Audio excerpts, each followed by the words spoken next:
Now, we'll create login partial to show login option to logged out users and logout option to logged in users. For this, open Views folder. Open Shared folder.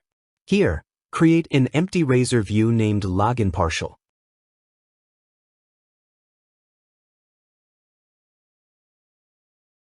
Inside it, add using Microsoft ASP.NET Core Identity.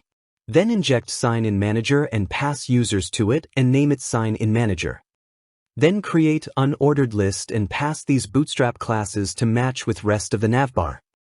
Then use if statement to if user has logged in using Sign-in Manager is signed in method. Inside it, create list item tag and pass this class to it.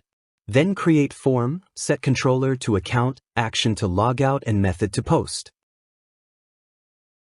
Inside it, add anti-forgery token attribute. Then create submit button, pass these classes to it, and name it logout. Then create else block. Inside it, create list item with this class. Then create anchor tags and pass these classes to it. Set controller to account and action login, and name it login. Then copy-paste this anchor tag. Change action and name to register. Then open layout file.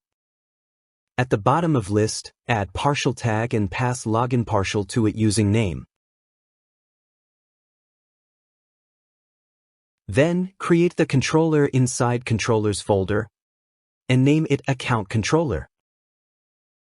With this, login partial is complete.